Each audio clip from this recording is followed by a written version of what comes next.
शिव पार्वती विवाह संपूर्ण कथा। शिव पार्वती विवाह केवल एक दिव्य विवाह नहीं, बल्कि शिव चेतना और शक्ति ऊर्जा के पवित्र मिलन का प्रतीक है। यह कथा त्याग, तपस्या, प्रेम और सृष्टि के संतुलन की अद्भुत गाथा है। सती से पार्वती तक।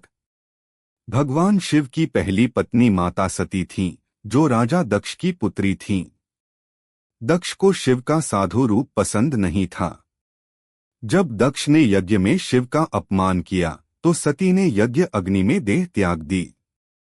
सती के वियोग में शिव विरक्त होकर समाधि में लीन हो गए। समय बीता और सती ने हिमालय राज के घर पुनर्जन्म लिया।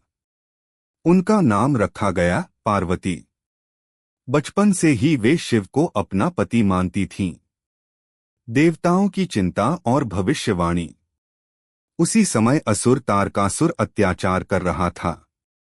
उसे वरदान था कि केवल शिव पुत्र ही उसका वध कर सकता है।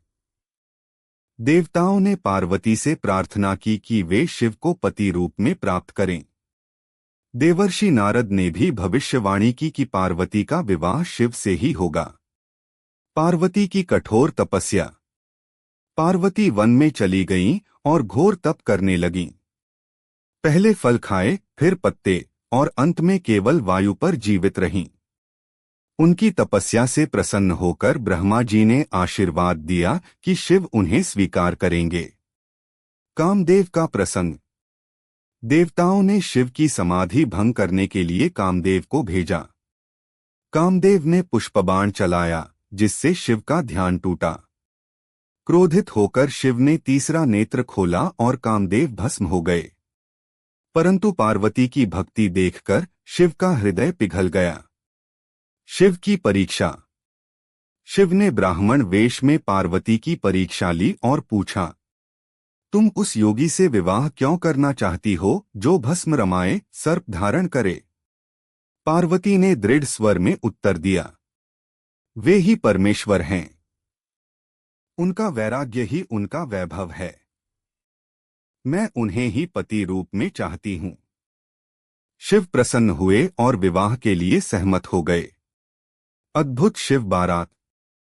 जब शिव बारात लेकर चले तो दृश्य अलौकिक था। भूत प्रेत गण नाग योगी देवता सब बाराती बने। शिव जटाधारी भस्म लगाए, गले में सर्प धारण किए हुए थे। माता मेना यह रूप देखकर घबरा गईं। तब शिव ने अपना दिव्य सुंदर स्वरूप धारण किया। सबने प्रसन्न होकर विवाह की तैयारी की। वैदिक विधि से विवाह। हिमालय राज के आंगन में वैदिक मंत्रों के बीच विवाह सम्मान हुआ।